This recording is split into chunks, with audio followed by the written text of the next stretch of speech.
Anong ulam? O eto, tokwa at baboy. Magluto tayo. Tara, tuturuan ko kayo. Let's go! Siyempre, bumili muna kami ng tokwa dyan. Diyan sa tindahan, dito lang yan sa subdivision namin. Yan, tingnan nyo. May dalang tokwa yung bata na yan. Siyempre, dito, gagayatin ko lang yung tokwa dyan. Ito cubes lang, bite size lang. Tingnan nyo. Dali lang yan. O, mag-init lang kayo ng mantika dyan. Tapos ilagay nyo yung mga tokwang hiniwa-hiwa nyo hanggang sa maprito. Panoorin nyo para makita nyo. Basic!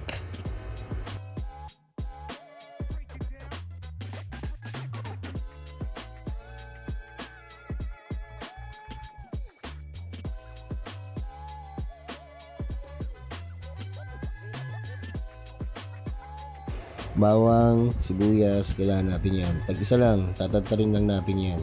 Tingnan nyo na lang, ayan. Kaya lang ginagawa ko, madali lang yan, kaya nyo yan.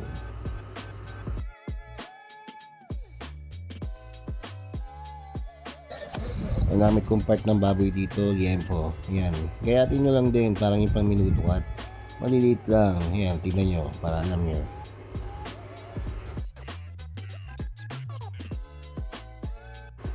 Magpainit kayo ng wok nyo, lagyan nyo ng mantika. Dapat sing init ng ulo ng asawa nyo pag naglilinis. Tignan nyo, ganyan. O, lagyan nyo yung baboy. Sige, sangkutsayin nyo mabuti. Palabasin nyo yung mantika. Lagyan nyo lang, ganyan-ganyan lang. Paminta, basic yan. Ayan, tignan nyo yan, paminta. Seasoning, kahit anong meron kayo, Nor, Maggi, kung anong meron dyan, gawin nyo. Asin, saktuhan lang, tansya meter lang. Lagyan nyo ng asin.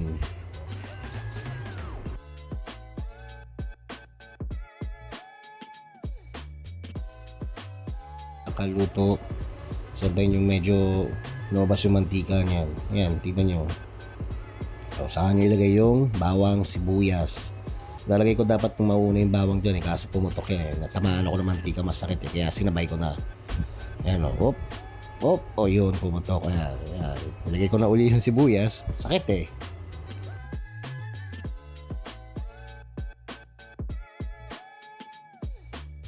Mix lang. Ayan, ganyan. Ayan. Okay, continue. Nilagay ako ng tubig dyan, 2 baso. Hindi ko alam kung anong sukat ng baso na yun. Yan sa Starbucks, yung Blackpink. 2 ganyan, nilagyan ko yan.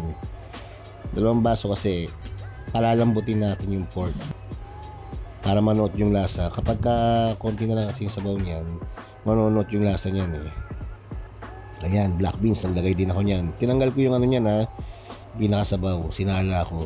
Maalat na kasi yan Oyster sauce. Yan, kahit anong brand.